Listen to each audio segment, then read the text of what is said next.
had people tell me all my life, Gigi, your movie opinions are really good. You should do something with that. Well, guess what? Whether you like it or not, now I am. Welcome to the 5-Minute Movie Review. Hello! I'm the Ghost Girl Gamer, but you can call me Gigi, here with another 5-minute movie review. Tonight I saw Ant-Man and the Wasp, a fantastic addition to the Marvel Cinematic Universe and a nice reprieve from the Infinity War, which happened 2 months ago. Paul Rudd is back and in fantastic form. He really doesn't age, does he?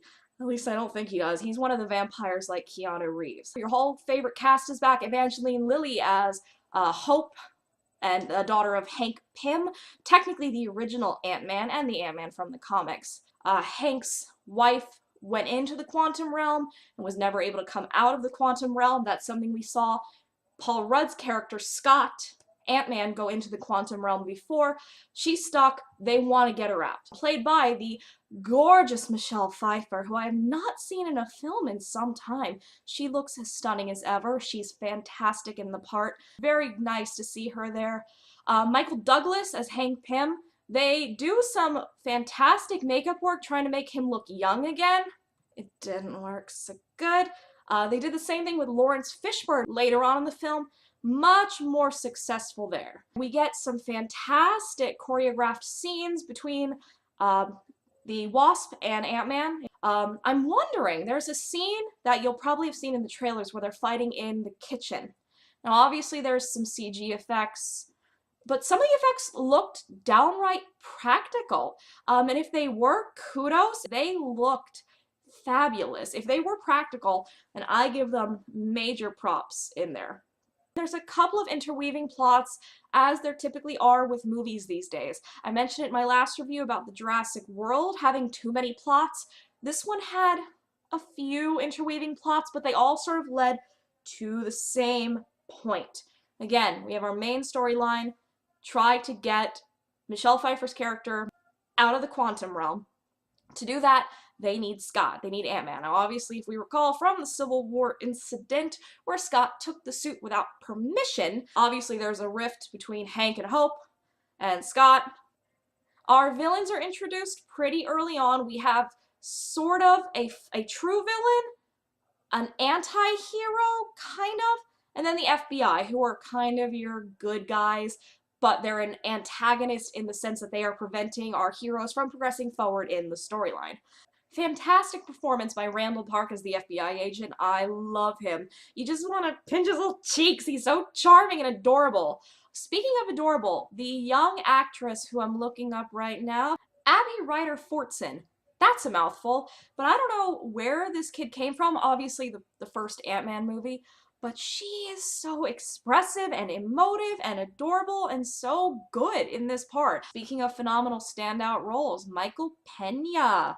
Excellent comedic portrayal in this. There is a scene between one of our villains and Michael Pena where he goes into this sort of truth serum, verbal diarrhea moment, and it is hilarious. Do you ever see Drunk History? Picture that with the lead actors and Michael Pena doing the voices. I was dying. I was in stitches. It was very, very funny. Our anti-hero was a character by the name of Ghost, who is sort of stuck, half phase shifting in the quantum realm. There's a backstory with her character. There was an accident. She is now stuck, constantly phasing between realms, and is in intense pain. And Lawrence Fishburne's character, Bill, wants to help heal her. To do that, they need the technology, the quantum technology that Hank, Scott, and Hope are all working on together. So that's kind of throwing her into the story as well. I loved her fight scenes. The phase shifting added a very Kitty Pryde-esque, like Shadowcat kind of aspect to it, which we haven't seen in fighting since, I think, Nightcrawler with X-Men. But this was executed brilliantly. Her character is very sympathetic. You really do feel for her, and I do appreciate that. Anti-heroes are a tough line to walk, and they did a good job with that. So bravo to Ghost. I hope to see her in the future.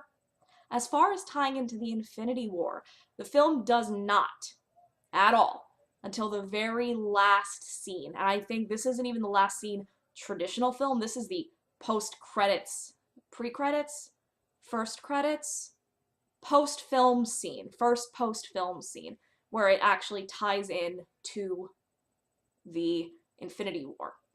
And that's the only real problem with Ant-Man and the Wasp. On its own, it's a great film. Plot was mostly cohesive. Only a couple of questions I had are, one, how did Michelle Pfeiffer stay alive in the quantum realm for 30 years? What was she eating? What was she drinking? I don't know how the quantum realm works. But my main point is Ant-Man and the Wasp had no true weight to it. Yes, you want them to get Hope's mom out of the quantum realm. Yes, you want Scott Lang to be reunited with his daughter, taken off house arrest, not get caught by the FBI. Yes, you want Ghost. You want her to be healed. You don't want her to be in pain anymore. Yes, you have all of these wants and needs. But after what just happened 2 months ago in the Infinity War, what weight does all of this really hold? And the answer is none.